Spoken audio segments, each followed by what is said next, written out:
마가복음 15장 21절 말씀.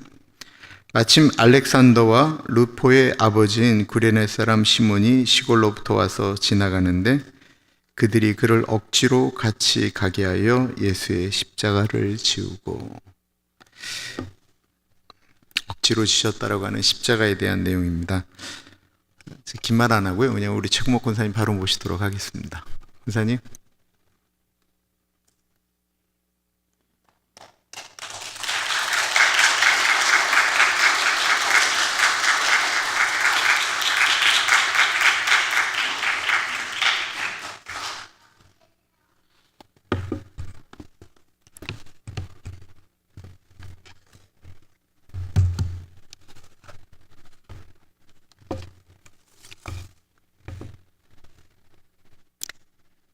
할렐루야.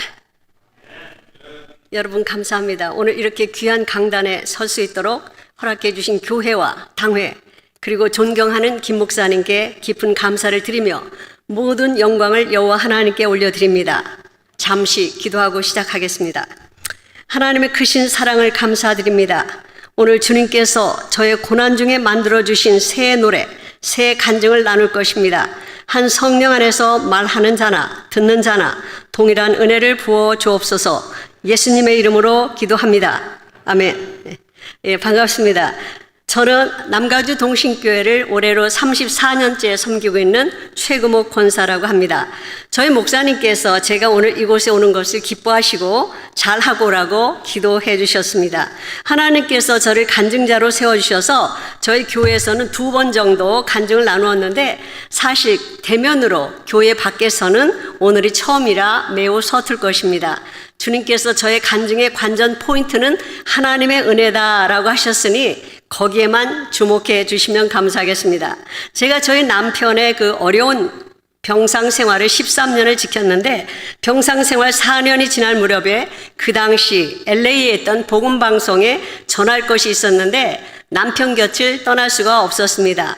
그때 주님께서 방송국에서 중보기도 사역을 감당하고 계셨던 김인철 목사님이 생각나게 하셨고, 양로병원이 이곳에서 멀지 않은 곳에 있었기 때문에 초면에 무례인 줄을 알면서도 방문을 요청드렸더니 감사하게도 오셔서 만나주셨습니다. 김 목사님은 제가 그곳에서 어떤 삶을 살고 있는지 잠시 심각하게 들으시더니 갑자기 제 이름을 부르시면서 최구목 권사를 이곳에 선교사로 파송하노라 라고 말씀하셔서 제가 깜짝 놀랐습니다. 그런데 수년이 지난 후에 주님께서 어느 날 제게 너는 선교사로구나 라고 말씀하시며, 그때 김 목사님께서 성령에 감동되어 하셨던 말씀을 확증해 주셨습니다. 그리고 시간이 지나서 저희 남편이 상태가 많이 안 좋을 때, 큰 병원에서 사경을 헤매고 있을 때 우연히 또 김 목사님을 그 복도에서 뵀는데, 이제 다른 환자를 병문안 오셨다가 이제 만난 것이죠. 그때 저는 너무 제 형편이 어려웠기 때문에 너무 반가워서 울컥하고 눈물이 날 뻔했습니다. 그때 우리 목사님께서 기도해 주신 덕분에 큰 힘을 얻고 그 어려운 때도 잘 감당했던 것 같습니다. 특별히 오렌지 가나안 교회는 어떤 다른 큰 교회도 감당하지 못하는 생명 살리는 국률 사역을 오랫동안 하심으로 하나님이 정말 기뻐하시는 교회가 되었습니다. 천국에 가시면 그 어떤 교회에서 오신 분들보다 여러분들의 상급이 크실 것이 분명하기 때문에 저는 여러분들이 부럽습니다. 하나님은 한 비천한 인간이 당한 어려움을 놀랍게도 성경을 각본으로 하셔서 스스로 연출가가 되어 주셨습니다. 남편이 사고 나기 6개월 전부터 저는 집중적으로 성경을 읽고 묵상했습니다. 그때부터 저는 그 이후 TV를 보지 않게 되었습니다. 그리고 가정적으로는 평온했지만 제게 어떤 영적인 목마름이 있어가지고 새벽 4시면 자동으로 일어나서 2시간씩 주님 앞에 머물며 기도했습니다. 지나고 보니 주님이 제게 닥칠 그 엄청난 고난을 감당하기 위한 밑작업을 준비하고 계셨던 것입니다. 그때 주님은 제게 환상도 보여주셨고 친히 말씀도 해주시며 저와 소통해 주셨습니다. 그것은 저는 알지 못했지만 고난을 전제로 한 은혜였습니다. 처음에 사고가 났을 때 주님은 제게 이 일을 끝까지 감당하기 위해서는 제가 죽어야만 할 수 있다고 하셨기 때문에 늘 그 부분에 있어서 의식하며 남편을 돌보는 일에 올인했었는데 그렇게 하니까 저의 건강도 주님께서 지켜주셨고 저의 생활도 다 주님이 해결해 주셨습니다. 지금도 저의 건강은 주님의 은혜로 젊은 저의 주치의가 자기보다 더 건강하다고 말할 정도입니다. 그리고 반드시 주님은 제게 믿음과 인내가 있어야 승리한다고 말씀하셨습니다. 하여 저는 창세기 아브라함을 통해서 믿음을 배우기를 원했을 때 주님께서는 아브라함과 하셨던 그 횃불 언약을 제게 실제 사건으로 주시고 히브리서에 있는 말씀, 하나님은 약속을 기업으로 받는 자들에게 그 뜻이 변하지 아니함을 충분히 나타내시려고 그 일을 맹세로 보증하셨나니 라는 말씀으로 그 말씀을 확증해 주셨습니다. 그리고 인내의 아이콘인 욥을 통해서 인내를 배울 때 놀랍게도 욥의 온몸의 종기로 인해서 기왓장으로 몸을 긁었다고 했는데 제게도 햇빛 알러지가 생겨서 거의 한 달 동안 팔과 다리를 긁으며 정말 고통스러운 학습 효과를 톡톡히 치루어야 했습니다. 그러던 어느 날 홀로 교회에서 기도할 때 정말 견딜 수 없는 가려움 때문에 앉을 수도 없고 일어날 수도 없고 너무너무 힘들어서 주님께 부르짖었더니 고치신다는 감동을 주시고 나자 신기하게도 곧 그 증상이 사라졌습니다. 할렐루야. 그리고 욥기 거의 마지막 부분에서 다시 제게 언약의 말씀을 주시면서 주셨는데 이런 말씀입니다. 하나님이 그대를 환난에서 이끌어내사 좁지 않고 넉넉한 곳으로 옮기려 하셨은즉 무릇 그대의 상에는 기름진 것이 놓이리라 하는 말씀입니다.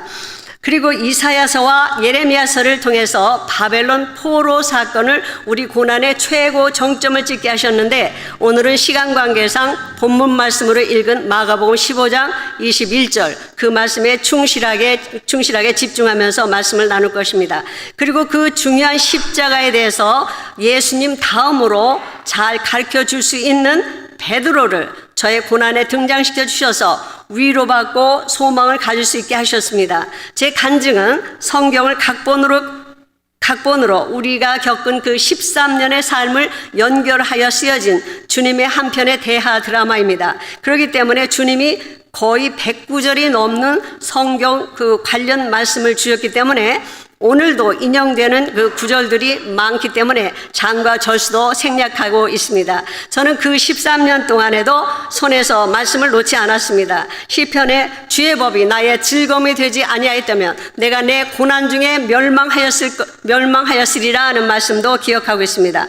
저의 남편과 저는 한국에서 이제 공무원 생활을 같이 했었는데 30대 후반에 미국으로 이민 와서 냉동 기술을 배우고 20여 년 동안 기쁘게 그 일을 했습니다. 너무나 평범한 삶을 살았던 우리는 존재 가치를 오직 예수님 안에서 찾으며 교회 위주의 삶을 살았습니다. 그리고 남편이 60살이 되면 일찍 은퇴하고 자신이 태어나서 바로 부모의 품에 안겨서 떠나온 황해도 해주에 선교사로 가고 싶다고 55살 때 은혜신학교에 입학해서 주경야도로 1년을 잘 마쳤습니다. 그리고 그 즈음에 어떤 단골 손님의 그 부탁을 거절하지 못하고 그 위험한 위치에서 에어컨을 수리하던 중에 사고로 떨어져서 머리를 다쳤고 긴 시간 수술을 했지만 결국 코마 상태로 들어갔습니다.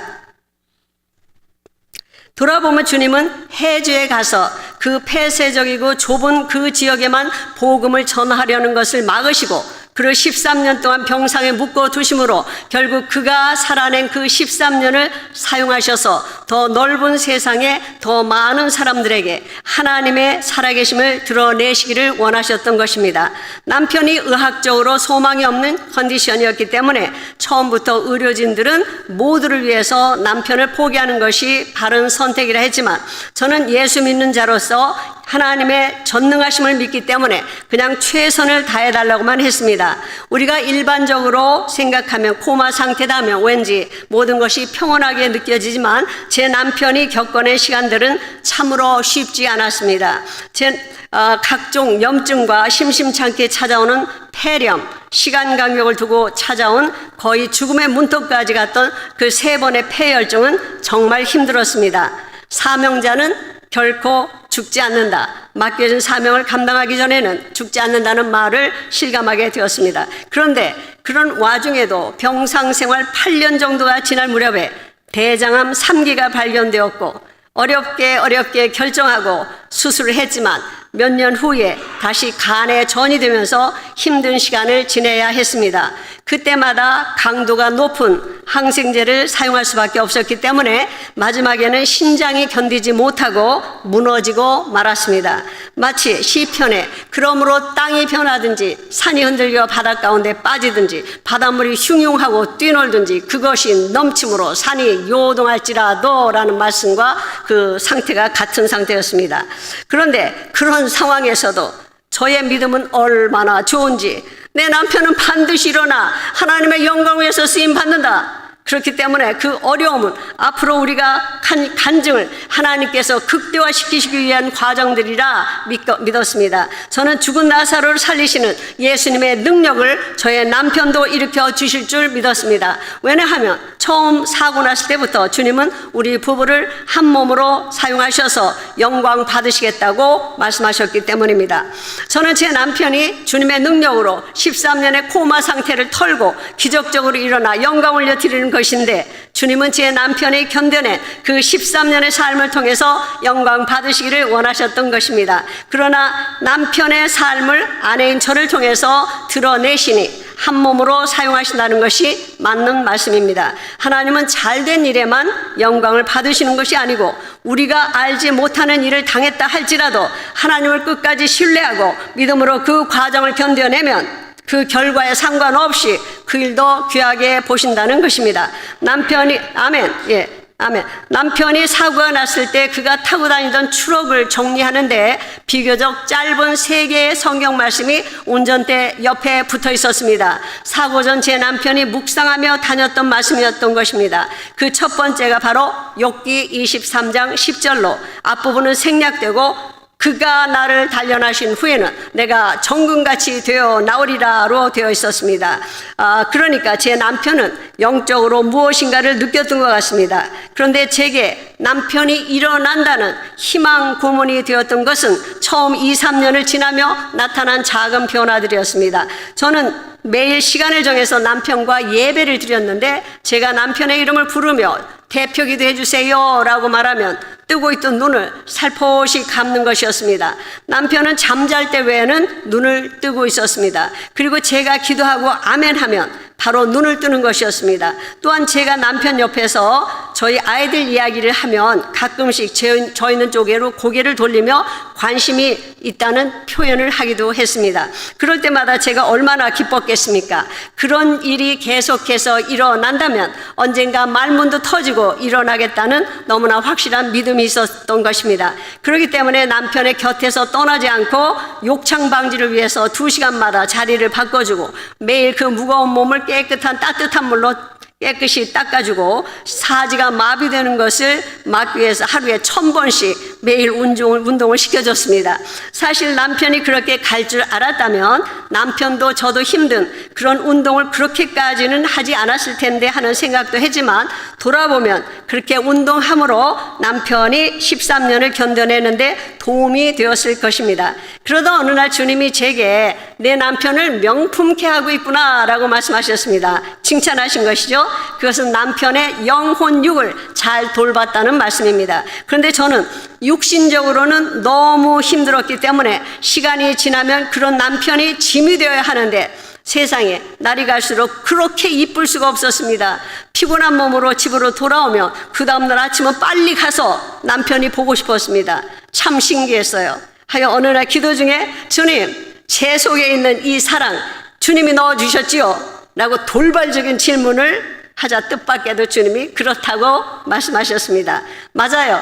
그 사랑은 인간적인 사랑이 아니었습니다. 바로 디바인 러브, 하나님의 사랑이었습니다. 하나님은 아셨습니다. 제가 하루에 13시간 넘게 13년을 견뎌낼 수 있는 것은 사랑밖에는 없다는 것을요. 생각해보면 사고 당시 저의 거의 30년을 우리 부부는 함께 살아왔기 때문에 우리 부부는 아마 거친 세상을 함께 헤쳐나가는 동지애로 살았던 것 같습니다.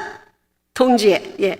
이 중에 혹시 30년 동안을 살았는데 그런 열정적인 사랑으로 살고 계신 분 계십니까? 예, 예. God bless you. 예. 그런 분들은 천연 기념물입니다. 예, 예, 예. 예. 그래도 저는 다시 태어나도 제 남편과 결혼하고 싶다고 병상에 있는 제 남편에게 말했는데 사실 그것은 저의 진심이었습니다.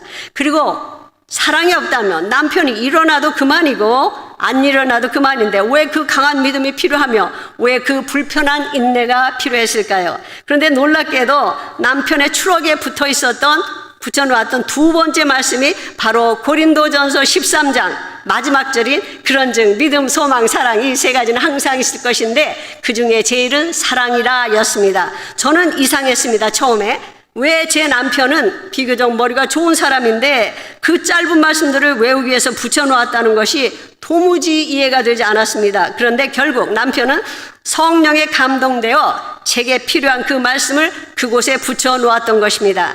제가 그곳에서 오랫동안 한결같이 남편을 사랑으로 돌보는 것을 보는 사람들이 하는 말이 자신들에게 참 사랑을 가르쳐주어 고맙다고 말하며 우리를 만나게 하신 하나님께 감사한다고 말했습니다. 제가 제 남편 덕분에 성경의 사랑장을 이룬 것 같습니다. 아멘. 예. 그런데 놀라운 것은 남편이 숨을 거두자 신기하게도 그 사랑이 함께 사라졌습니다. 만약 사랑할 대상은 없는데 그런 세상에 계속 사랑에 계속 묶여 있었다면 저는 견디기 어려웠을 것입니다. 그리고 하나님의 그 전략적인 사랑이 떠난 자리에 사명으로 불타고 있는 것을 발견하게 되었습니다. 예, 그래서 그 사명으로 지금 그 결과로 이 자리에 서 있는 것입니다. 그러면서도 저 자신이 이제 70이 지났는데 사용하시려면 좀 일찍 부르시지 하는 불편한 마음이 있었습니다. 그때 주님은 언젠가 저희 목사님께서 설교 중에 하셨던 말씀으로 제게 반응하셔서 저를 뒷목 잡게 하셨습니다. 야야야 내 나이가 어때서 네, 예, 그래요. 맞아요. 사실 오늘이 제 남은 인생에 있어서 제일 젊은 날입니다. 예, 여러분도 마찬가지죠. 나이는 숫자에 불과하다고 하잖아요. 그러니 나이 먹었다고 주눅들 이유가 없습니다. 백발은 영화의 면류관이라 의의 길에서 얻으리라 하고 말씀하고 계십니다. 아멘. 예, 제가 앞에서 선교사라는 말씀을 잠시 드렸는데 도대체 그곳에서 어떤 삶을 살았기에 주님이 그런 명예스러운 호칭을 주셨을까요? 그것은 영적으로 어두운 곳이었습니다. 세상적으로 보면 저희 남편처럼 억울할 수밖에 없는 그런 사람들이 자신의 의지와는 상관없이 인간의 존엄성을 잃어버리고 하루하루 견뎌내고 있는 것입니다. 저는 그곳에서 예수 믿는 사람으로 깃발을 높이 들고 전도하는 일에 최선을 다했습니다. 영혼 구원하는 일에는 언제나 광폭 행보를 주저하지 않았기 때문에 때론 물리적인 어려움도 당하고 거친 욕설도 자주 들었습니다. 필요에 따라서 때론 베트남 교회로, 때론 캄보디아 교회로, 때론 마지막 때는 영혼을 만나러 대형 병원 중환자실로, 때론 병원 옆에 있는 공원으로 예비된 영혼들을 만나러 다녔습니다. 그 병원 안에서는 마치 채플린과 같은 역할을 하며 사람들을 성경 말씀으로 도전하고 격려하고 손 얹고 기도해주고 그렇게 했습니다. 그랬더니 그들은 저를 가족처럼 여겨주었습니다. 그러던 어느 날 병상생활 중반전에 들어섰을 때 그곳 병원장이 제게 명찰을 주었습니다. 그분은 백인 몰몬 교인인데 제가 전도하면 점잖게 밀어내면서도 저를 귀히 여겨주었습니다. 그 명찰에는 퍼슬리리 엠베서더라고 그 병동의 대사라고 쓰여 있었습니다. 사도 바울도 제가 이거를 이렇게 보관하고 있어요. 이 명찰입니다. 예, 포슬리리 엠베서더. 예, 사도 바울도 우리에게 그리스도의 대사로 살라고 말씀하고 계신데 그곳에서 그 성경 말씀도 이루게 되었습니다. 제가 앞에서 말씀드린 대로 제 남편이 반드시 일어날 줄 믿었기 때문에 남편의 건강이 무너져가도 의사의 권고에도 장례 준비를 하지 않았습니다. 그들로서는 제 남편의 죽음은 당연한 것이었지만 저에게는 너무 갑자기 일어난 일이라 받아들이기가 어려웠습니다. 우리를 사용하신다고 그렇게 말씀하시고 남편을 데려가신 것이 도무지 이해가 되지 않았습니다. 제가 남편의 죽음으로 낙심하고 있을 때 그때도 주님은 다시 한번 우리 부부를 한 몸으로 사용하시겠다고 하셨기 때문에 저는 죽은 자를 어찌 사용하시려나 그렇게 낙심하고 있는데 그렇게 불편한 심정을 가지고 있었는데 그러다 나중에 성경을 보면서 주님이 깨닫게 하신 것이 있습니다. 하나님은 산자의 하나님이라고 하시며 이미 수천 년 전에 죽은 아브라함과 이삭과 야곱을 산자로 규정하시고 성경의 처음부터 마지막까지 그들을 펄펄 살려서 사용하고 계신 것은 바로 그들의 영이 살아있다는 말씀을 하고 계신 것입니다. 그런 의미에서 본다면 제 남편도 육신적으로는 죽었다 할지라도 그 영이 하나님께는 살아있기 때문에 그를 사용하신다는 것이었습니다. 그런 말씀을 그때는 깨닫지 못했기 때문에 남편이 숨을 거두었을 때 제가 너무 낙심이 되어 주님 이제 다 끝났습니다. 그동안 고통하며 고생한 모든 것이 다 물거품이 되고 말았습니다 하자 주님께서 그것은 찬란한 고난이었다라고 하시며 그동안 있었던 일들을 글로 쓰라고 하셨습니다. 저는 교육적인 혜택을 많이 받은 사람이 아니기 때문에 제가 감히 어떻게 책을 쓸까 싶어 하자 자신 없어 했습니다. 그러자 너희가 살아온 그 13년은 역사다. 그대로 정직하게만 쓰면 된다고 하셨기 때문에 순종하고 컴퓨터 앞에 앉았더니 성령님께서 인도하셔서 짧은 시간 안에 책 한 권을 마쳤습니다. 그리고 제목을 주님의 말씀대로 그것은 찬란한 고난이었다라고 붙였습니다. 바로 이 책입니다. 사실 찬란함과 고난은 조합을 이룰 수 없는 단어들이지만 주님이 인간의 고난에 주도적으로 개입하셨기 때문에 가능한 것입니다. 주님은 무명인 저에게 이 책을 들려주심으로 사람들을 만나서 하나님의 살아계심을 나눌 수 있도록 하셨던 것입니다. 저는 제 책을 성령님의 감동으로 출판을 도와주셨던 미주 복음방송에 기증함으로 방송 사역에 조금이라도 힘이 되기를 바라고 있습니다. 값은 10불인데 미주 복음방송에서 구입하실 수 있습니다. 쉬핑 차지를 하시면 어디든지 보내드린다고 합니다. 여러분들 방송 사역을 위해서 관심 가져주시면 감사하겠습니다. 제가 잠시 전에 교육적 혜택을 받지 못했다고 했는데 그러나 제가 하나님이 총장인 광야 대학에서는 박사학위를 받은 사람입니다. 제가 어느 날 13년이 끝날 무렵인데 제가 꿈속에서 황금색 졸업가운을 입고 박사 학위를 받기 위해서 졸업식장에 제 딸과 함께 입장하는 것이었습니다. 꿈이 깬 다음에 주님께서 그 13년의 고난을 잘 감당했다고 제게 주신 박사학위라고 생각했습니다. 이 모든 일들이 결국 우리는 원하지 않았지만 주님께서 우리를 콕 집어서 억지로 십자가를 지게 하셨던 것입니다. 마치 구레네 시몬이 자기의 의지와 상관없이 숙명적으로 예수님의 십자가를 진 것처럼 우리에게도 동일한 사명이 이미 오래전에 계획되었던 것이었습니다. 저는 남편이 사고가 났을 때 기도하는 것밖에는 없었기 때문에 매일 밤마다 아무도 없는 교회 본당에 가서 열쇠를 얻어서 1시간씩 주님께 부르짖으며 기도했습니다. 주님의 긍휼을 구할 길은 오직 회개밖에 없었음을 알았기 때문입니다. 저는 사고 전에 비교적 모범적인 성도인 줄 알았는데 사고 후 주님께서 깨닫게 하시는데 세상에 저는 흉악자였습니다. 흉악한 범죄자였습니다. 끝도 없이 생각나는 크고 작은 죄들 때문에 몇 날 며칠을 통곡할 수밖에 없었습니다. 또한 죄를 회개함에 있어서는 귀가 열려 있었던 제 남편에게 늘 회개를 종용했습니다. 작은 죄까지도 다 회개하라며 남편을 다그쳤습니다. 결국 제 남편은 13년 동안 회개만 하다 정결한 몸으로 주님께 가게 되었습니다. 바로 욥기 23장 10절을 그렇게 완성한 것입니다. 그러던 어느 날 주님께서 예레미야에 어떤 말씀을 주시며 우리의 죄를 용서하신다는 말씀을 하셨습니다. 여호와의 말씀이니라. 그날 그때에는 이스라엘의 죄악을 찾을지라도 없겠고 유다의 죄를 찾을지라도 찾지 못하리니 이는 내가 남긴 자를 용서하였음이니라 하는 말씀입니다. 아멘. 저는 너무 감격해서 이런 찬송을 불러드렸습니다. 감사하신 주의 은혜 나를 영접하셨네. 내가 지은 모든 죄와 허물 용서하셨네. 찬양하리 찬양하리 죽임 당한 어린 양 주께 영광 돌리어라. 나의 죄를 씻어주셨네. 우리 죄를 씻어주셨네. 아멘. 아멘.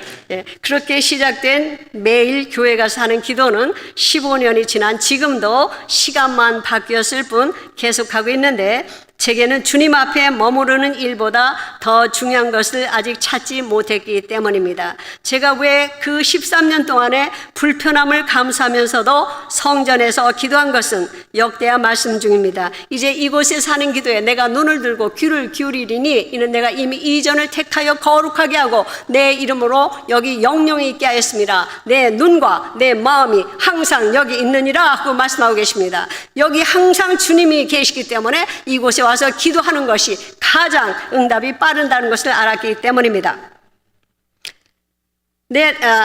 주님이 어느 날 제게 제 남편이 억지로 십자가를 졌다고 말씀하셨는데 그 부분을 나누도록 하겠습니다. 남편 사고 후에 얼마 지나지 않은 늦은 밤에 교회에서 홀로 기도하고 있었는데 갑자기 환상이 열리고 그곳에 제 남편이 피투성이가 된 채 고통스러운 모습으로 두 눈은 부릅뜨고 입은 벌리고 등에는 커다란 십자가를 지고 사람들에게 둘러싸여 엉거주춤 서 있었습니다. 그리고 그 옆에는 흰 세마포 옷을 입으신 예수님께서 저희 남편을 바라보고 계셨는데 갑자기 남편의 뒤에 있던 그 군병 중에 로마 군병 중 한 사람이 제 남편을 채찍으로 등을 쳤습니다. 그러자 그 순간 제 등에 말로 할 수 없는 통증을 느꼈기 때문에 악하고 비명을 지르고 말았습니다. 2번, 3번. 그리고 환상은 사라졌는데 저는 정신을 차리고 돌아오는 길에 남편이 사고 나기 몇 주 전에 묵상한 바로 오늘의 그 본문 말씀이 생각이 났습니다. 그때 저는 성령님의 강한 감동으로 구레네 시몬을 묵상하던 중에 예수님과 시몬의 대화를 영어로 듣고 저도 모르게 통곡하며 울었습니다. 그리고 앞으로 제가 져야 할 십자가가 있다면 달게 지겠다고 말씀드렸습니다. 그리고 그 묵상을 저희 교회 큐티반에서 나누었고 그곳에 있던 분들도 은혜를 받았습니다. 그때가 15년 전입니다. 그리고 지난해 제가 저희 교회에서 간증할 때 그 말씀을 드렸더니 간증이 끝난 후 저희 교회 시무장로님 한 분이 그 묵상이 기억이 난다고 말씀해 주셔서 저도 깜짝 놀랐습니다. 그리고 같이 있었던 저희 목사님과 다른 장로님들도 감동을 하셨습니다. 왜냐하면 그때 그 묵상이 제가 나누었던 그 묵상이 그만큼 이렇게 강하게 그분들에게도 그 기억이 되었던 것입니다. 자, 이런 내용입니다. 그날 구레네에서 온 시몬은 그곳에 무슨 일이 일어나고 있는지 알지 못해 사람들 틈에 끼어 기웃거리며 서 있는데 한 로마 군병이 그를 끌어내어 예수님의 십자가를 지라 했을 때 그는 왜 나냐며 싫다고 반항했다. 그러나 그들의 완력에 끌려 억지로 십자가를 쳤을 때 그는 분한 얼굴로 옆에 계신 분을 바라보았다. 그때 피투성이가 되신 그분이 나지막히 말씀하셨다. 시몬아, 내가 나 때문에 고생이 많구나. 그러자 시몬의 가슴은 떨렸습니다. 그리고 물었습니다. 당신은 누구십니까? 그러나 주님은 아무 말씀도 하지 않으시고 다만 시몬을 바라보셨습니다. 시몬은 다시 물었습니다. 당신이 바로 그분이십니까? 그러자 주님은 고개를 끄덕이셨습니다. 시몬은 울었습니다. 그리고 내가 무엇을 하리까라고 물었습니다. 주님은 말씀하셨습니다. 시몬아, 오늘 내가 이곳에서 보고 들은 것을 세상에 알려다오. 시몬은 약속했습니다. 그리고 그 약속을 지켰습니다. 여러분, 얼마든지 우리가 유추해 볼 수 있는 가능성이 있는 대화입니다. 빌라도 법정부터 골고다 십자가까지 거리는 340m랍니다. 그 거리가 정상인이라면 쉽게 가겠지만 주님은 너무 지치셨습니다. 그럼에도 주님은 성품상 그 십자가를 함께 시몬과 함께 지고 올라가셨을 것입니다. 그렇다면 얼마든지 가까운 거리에서 시몬은 예수님의 마음을 느꼈을 것입니다. 그런데 성경에는 그 십자가 사건 후에 그에 대해서 전혀 언급이 없습니다. 그럼에도 우리가 짐작하는 것은 그는 집에 돌아가 그의 아내와 두 아들에게 그날의 일을 전했을 것입니다. 그리고 시몬은 무대 뒤로 사라져 갔지만 그것은 가족에게 값진 신앙 유산이 되었을 것입니다. 그리고 로마서 16장에서 사도 바울은 그의 아내와 아들 루포의 이름을 존귀한 자리에 올려놓았습니다. 그 말씀은 시몬의 가족이 복된 삶을 살았다는 뜻일 것입니다. 그렇습니다. 십자가는 죽는 것입니다. 예수님도 그리고 사도 베드로도 십자가에서 죽으셨습니다. 그리고 2000년 후에 하늘의 꿈을 꾸던 한 무명의 남자인 제 남편도 억지로 십자가를 지고 그 불편한 13년을 고통 가운데 견뎌냈고 때가 참에 제게 그 바통을 넘기고 무대 뒤로 사라져 간 것입니다. 저희 남편이 사고 나기 얼마 전에 한국에서 오신 어떤 주의 종이 저희 집에 신방 오셨을 때 예배 중에 그분이 성령의 감동이 되어서 눈물을 흘리며 반복해서 부른 찬송이 있었습니다. 그 곡은 사명에 관한 찬송으로 바로 예수 나를 오라 하네인데 1절 가사 중에 영어로는 십자가를 지고 나를 따라오라고 되어 있습니다. I can hear my Savior calling, take thy cross and follow me. 그런 찬송입니다. 십자가는 여기서 끝나지 않습니다. 어느 날 저희 목사님께서 사도행전을 강의하실 때 12장 7절을 강조하시며 거기에 있는 호련이가 매우 중요한 단어이니 집집마다 써서 붙여놓으라고 하셨습니다. 저도 그 말씀을 남편의 머리맡에 붙여두고 자주 외우며 묵상했습니다. 호련히 주의 사자가 나타나며 옥중에 광채가 빛나며 베드로의 옆구리를 쳐 깨워 이르되 급히 일어나라 하니 쇠사슬이 그 손에서 벗어지더라 하는 말씀입니다. 그리고 그 말씀처럼 남편도 언젠가 호련히 의식이 돌아오기를 기다렸습니다. 그러던 어느 날 제가 남편 귀에다 대고 그 말씀을 나누고 있는데 주님께서 뜻밖에도 베드로의 영성을 줄 것이다 라고 하셔서 너무 놀랐습니다. 그리고 성격상 베드로를 닮은 편인 제 남편이기 때문에 소망이 분명해졌습니다. 그리고 다시 며칠 후 주님은 이번에는 베드로처럼 사용할 것이다 라고 하셔서 그때는 정말 감격했습니다. 그런데 얼마 지나지 않아서 남편이 숨을 거두었을 때 저는 혼란스러웠습니다. 도대체 무엇이 잘못되었는가? 내게 하신 말씀들은 도대체 무엇이란 말인가? 그렇게 절망하고 있는데 주님께서 제게 과연 베드로의 영성이 무엇이냐고 물으셨습니다. 제가 침묵하자 주님은 베드로의 영성은 십자가의 영성이며 하나님의 영광을 위해 죽는 일에 쓰임받았다고 하셨습니다. 저는 할 말이 없었습니다. 왜냐하면 그분은 죽었지만 오늘도 살아서 우리에게 살아계신 예수님에 대해서 증거하고 있기 때문입니다. 특별히 베드로서를 통해서 환난당한 성도들에게 소망을 말하고 있으며 그리스도를 위해 받는 고난은 그 어떤 것보다 귀하다고 말하고 있기 때문입니다. 제가 간증이니 좀 재미있게 구성해 보았습니다. 어느 날 베드로가 천국에서 할 일이 없어서 예수님 뒤를 졸졸졸졸 따라다니는데 예수님이 아래를 보시며 베드로처럼 사용하겠다, 베드로의 영성을 주겠다. 그러니까 베드로가 깜짝 놀라서 아니 주님 지금 누구한테 이런 말씀 하십니까? 그러니까 주님이 저 아래에 있는 쟤들이다. 그러니까 주님 제가 쟤들 멘토가 돼도 되겠습니까? 그러니까 주님이 그래 그렇게 해라. 그러니까 베드로가 어느 날 슝 하고 우리에게 와서 얘들아 너희들 고생 많다. 내가 너희들이 당한 고난에 대해서 말해줄게. 네. 사랑하는 자들아 너희를 시련하려고는 불시험을 이상한 일 당하는 것 같이 이상히 여기지 말고 오직 너희가 그리스도의 고난에 참여하는 것으로 즐거하라. 이는 그의 영광을 나타내실 때에 너희로 즐거하고 기뻐하게 하려는 것이니라. 아멘. 예, 아멘. 하나 더 있다.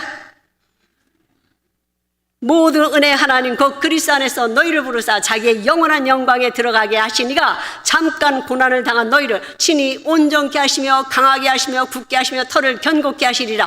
아멘. 왜 이러매니 베드로 사도님 잠깐이 아닙니다. 13년이에요.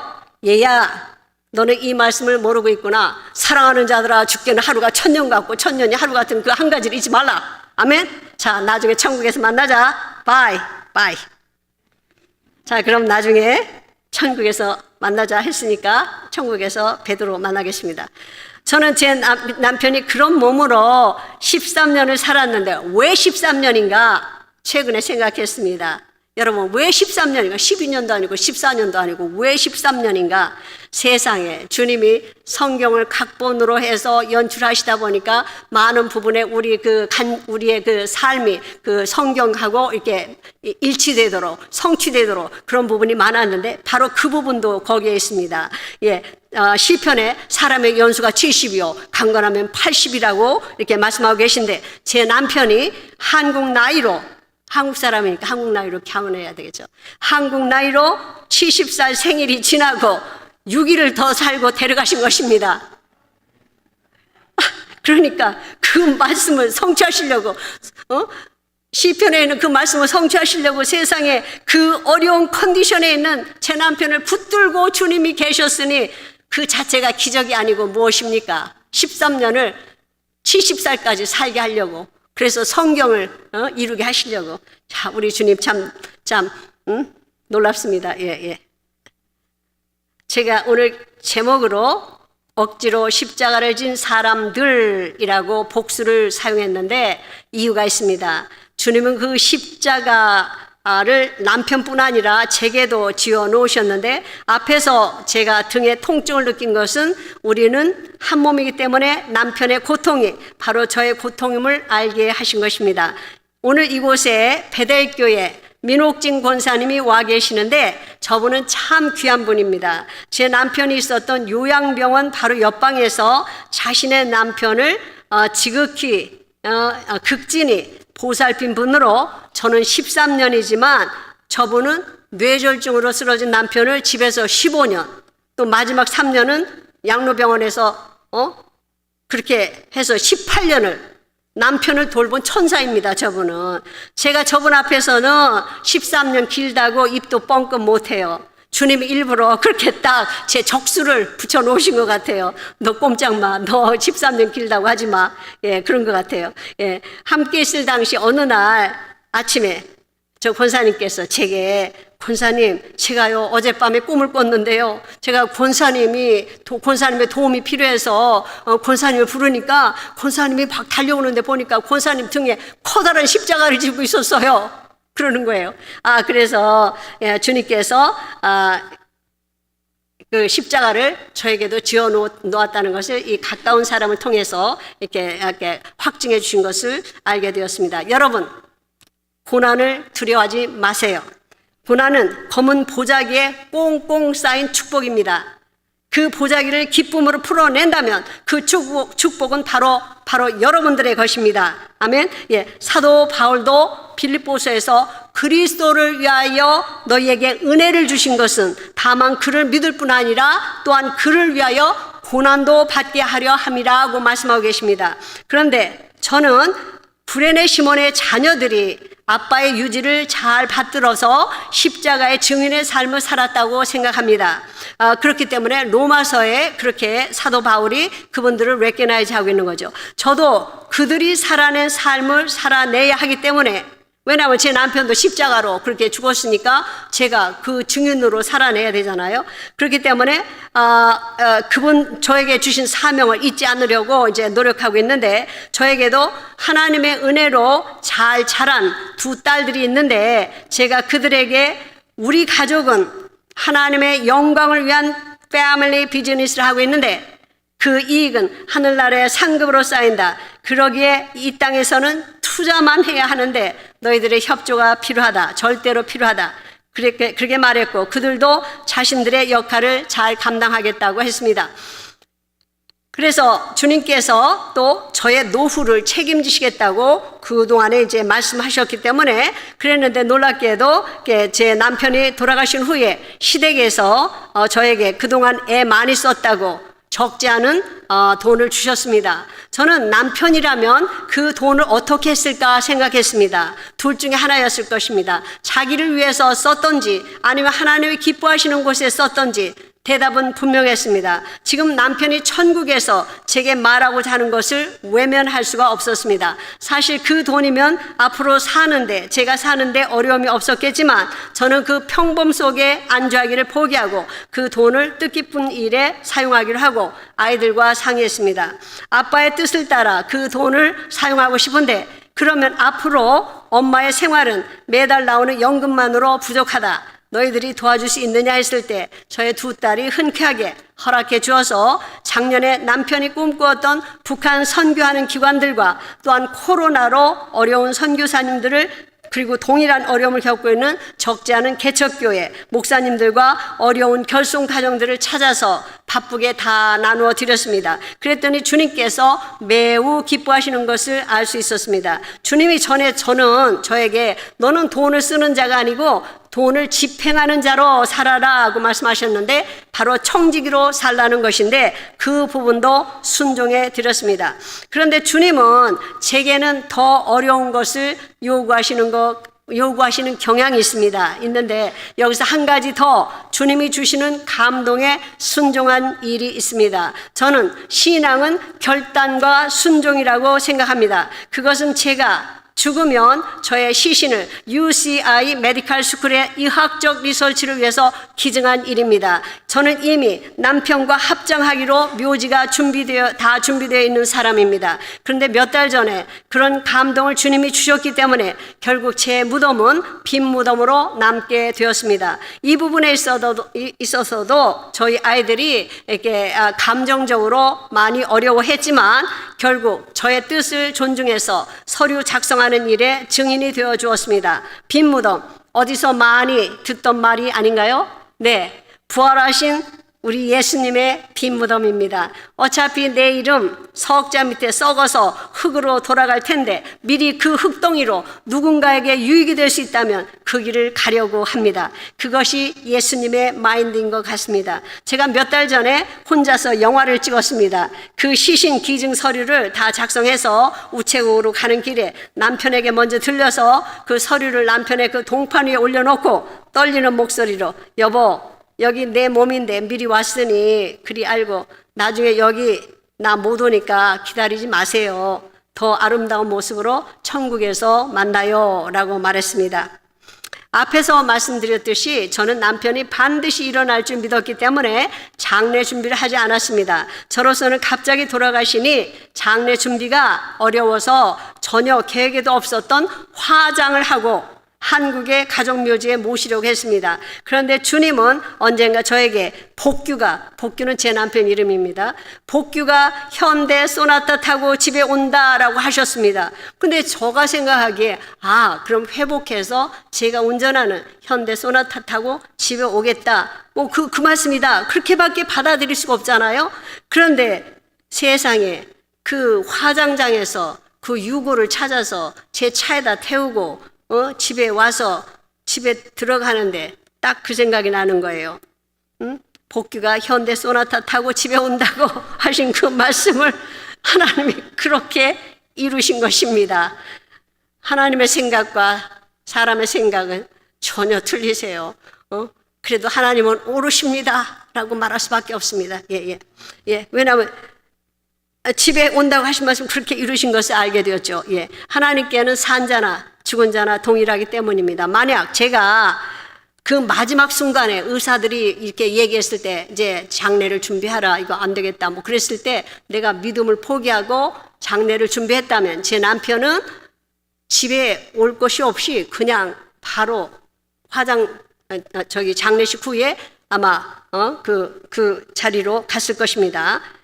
그런데 그렇게 예정에도 없이 화장했기 때문에 그렇게 집으로 올 수밖에 없었는데 주님은 그런 모습이라도 제 남편이 그토록 얼마나 집에 오고 싶었겠습니까? 그 지척에 있는데 그리워했을 그 집에 그런 모습이라도 오게 하시려고 한 것을 보니 참 얼마나 그 하나님의 은혜가 참 가슴이 이렇게 메어지는 것처럼 감사한지 할 수가 없습니다. 그런 것까지도 세심하게 생각하셔서 그 유골 뭐 압니까? 모르죠. 뭐 집에 왔다고 뭐 압니까? 그러나 하나님은 아신다 이거죠.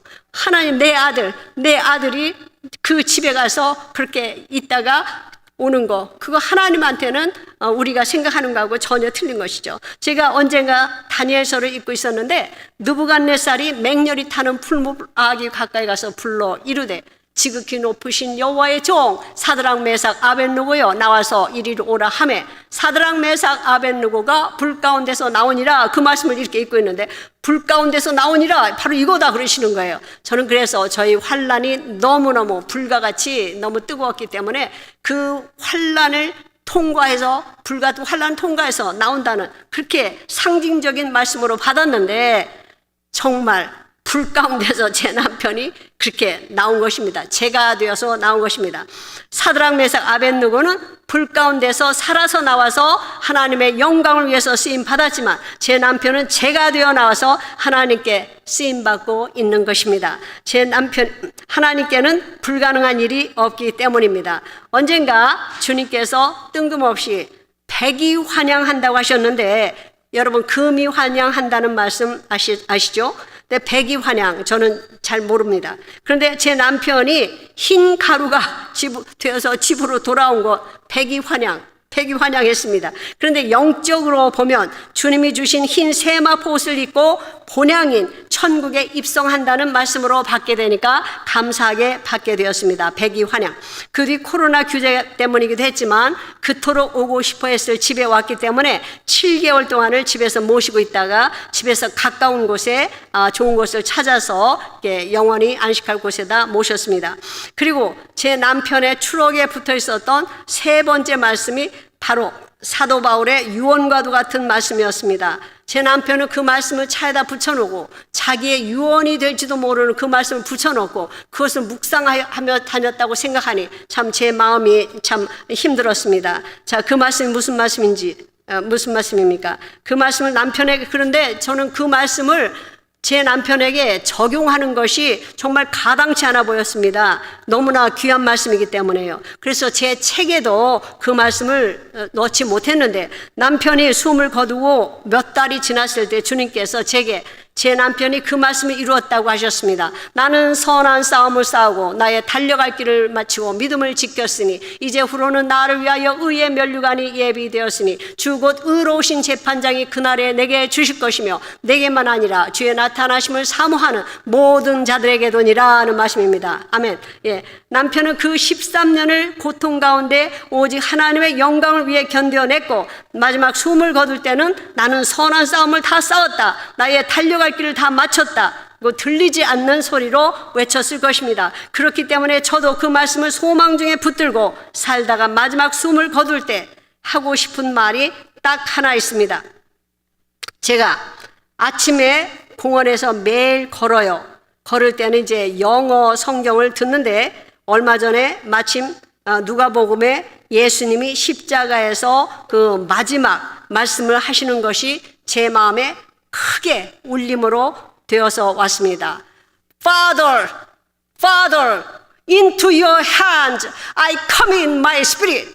아버지, 내 영혼을 아버지의 손에 의탁하나이다. 그 말씀입니다. 그 말씀을 듣는데 제 가슴에 콱 그 말씀이 꽂혔어요. 그러면서 저도 제 마지막 순간에 그 말씀을 선포하며 죽을 수 있기를 마음에 소원하게 되었습니다. 예수님이 그러면서 묵상해 봤을 때 예수님이 그 말씀을 하신 것은 우리에게 끝까지 긴장하여 마지막 한 스텝을 소중히 여기라는 당부의 말씀도 포함하고 있다는 것을 느꼈습니다. 묵상하면서. 왜냐? 사단 마귀는 마지막 순간에도 성도들의 영혼을 채가려고 끝까지 달라붙어서 기회를 노리기 때문에 우리는 임종 자리를 지킬 때 찬양을 불러드리며 예수의 보혈로 거기를 덮고 그 영혼을 지키게 되는 것입니다.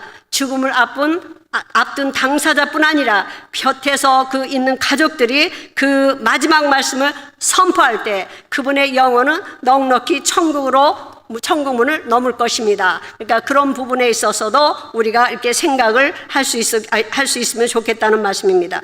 자, 마지막 말씀입니다. 제가 어느 날 병원에서 소리내서 신명기 말씀을 읽고 있었는데 어떤 말씀에서 갑자기 제 입이 얼어붙었습니다. 그리고 잠시 후에 주님께서 앞으로 간증할 때 이 말씀을 사람들에게 선포해라 라고 말씀하셨습니다. 신명기 30장 19절 20절의 말씀입니다. 내가 오늘 하늘과 땅을 불러 너희에게 증거를 삼노라. 내가 생명과 사망과 복과 저주를 내 앞에 두었은즉 너와 내 자손이 살기 위하여 생명을 택하고 내 하나님 여호와를 사랑하고 그의 말씀을 청종하며 또 그를 의지하라. 그는 너의 생명이시니라는 말씀입니다. 그리고 생명 되신 예수님을 택한 자, 온 마음으로 하나님을 사랑하고 그를 청종하고 또 그를 의지하라는 그 단순한 말씀이 바로 신부의 영성이라고 하시며 제게도 육신의 남편을 데려가신 그 빈자리를 예수님으로 채우라고 하셨습니다. 그러면 신부의 영성을 회복해서 무엇을 하라는 것입니까? 바로 참 예배자로 살라는 것입니다. 여러분, 코로나 바이러스가 생기기도 전에 주님은 이미 저에게 이 말씀을 주시며 앞으로 이런 일이 일어날 거 알고 참 교회마다 참 대면 예배하는 것, 예배 드리는 그런 문제에 있어서 많은 스트러글이 있을 것을 다 이미 아시고 저같이 아무것도 아닌 자를 이렇게 강단에 세움으로 인해서 사람들을 도전하게 하시는 그 하나님의 그 이미 계획된 그런 일들이 저 같은 자를 통해서 이렇게 계획되었다는 것이 저는 참으로 놀랍지 않을 수가 없습니다. 주님이 제게 주신 요한계시록 어린 양의 노래를 여러분 아시죠? 주 하나님 곧 전능하신 이시여 하시는 일이 크고 놀라우시도다. 만국의 왕이시여 주의 길은 의롭고 참되시도다. 주여 누가 주의 이름을 두려워하지 아니하며 영화롭게 하지 아니하리까. 오직 주만 거룩하시니이다. 주의 의로운 일이 나타났음에 만국이 와서 주께 경배하리이다. 자, 마지막 부분을 주목해 주십시오. 만국이 와서 주께 경배한다. 주님께 예배한다는 그런 말씀입니다. 그렇기 때문에 그 비전이 이루어지도록 우리 믿는 자가 먼저 진정한 예배자로 살아가라는 것입니다. 사실 저는 그 어려운 13년 동안에도 교회에서 드리는 공예배를 목숨 걸고 지켰습니다. 코로나 기간 중에도 성전에 나와서 예배를 온 마음으로 다했습니다. 요즘 코로나로 인해서 많은 교회들이 아직까지 예배가 이전과 같이 회복되지 않고 있음에 대하여 주님이 얼마나 안타깝게 여기시겠습니까? 분명히 주님은 시 공간을 초월해서 어느 곳이나 임재하시지만 특별히 예배 처소로 구별하여 모이는 성전에 나와서 한 마음으로 감격하며 공동체가 함께 예배 드릴 때 우리 주님께서 얼마나 기뻐하실까요? 그것을 알기 때문에 저는 코로나 기간 중에도 나태함을 버렸습니다. 불편함도 감수했습니다. 또 내가 내 자신의 생명을 지킬 수 있다는 오만함도 내려놓았습니다. 전심을 다해 그리고 예배 자리를 지켜왔던 것입니다. 여러분, 주님이 우리에게 원하시는 신부의 영성을 마음에 새기고 자, 마음에 신부의 영성이 무엇입니까? 우리 모두 다 예수 그리스도, 생명 되신 예수 그리스도를 택한 자들입니다. 그 택한 자들이 너무나 간단해요. 그 예수님을 생명으로 택한 자는 하나님을 온 마음으로 사랑하는 거, 그의 말씀을 듣는 거, 그를 의지하는 거, 이 세 가지면 딱 되는 거예요. 이것이 신부의 영성이라고 하셨습니다. 그러니까는 그 신부의 영성을 마음에 새기고 진정한 예배자가 되기로 결단하고 열방이 주님 앞에 나올 때까지 그 자리를 사수하자고 저는 감히 여러분을 도전합니다. 아멘으로 화답해 주시겠습니까? 아멘, 아멘. 예, 감사합니다. 아멘. 그 일이 이곳 오렌지 가나안 교회에서 시작되기를 축복합니다. 여러분, 저의 간증 복잡하고 긴 간증 들으시느라고 애 많이 쓰셨습니다. 제가 여러분들에게 최고의 것으로 보답하는 의미에서 민수기의 축복의 말씀을 선포해 드리겠습니다. 자, 먼저 영어로 The Lord bless you and keep you. The Lord make his face shine on you and be gracious to you. The Lord turn his face toward you and give you peace. Amen. 여호와는 내게 복을 주시고 너를 지키시기를 원하며 여호와는 그 얼굴을 내게로 비추사 은혜 베푸시기를 원하며 여호와는 그 얼굴을 내게로 향하여 드사 평강 주시기를 원하노라. 아멘. 예, 이 말씀이 여러분들의 삶 속에서 실제 사건으로 이루어지기를 원합니다. 아멘. 모든 영광을 여호와 하나님께 올려드립니다. 박수로 여호와 하나님께 올려드리겠습니다.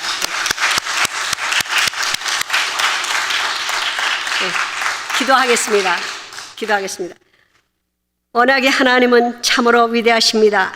신실하십니다. 생명 되신 예수님을 택한 우리는 온 마음을 다해 하나님을 사랑하겠습니다. 청종하겠습니다.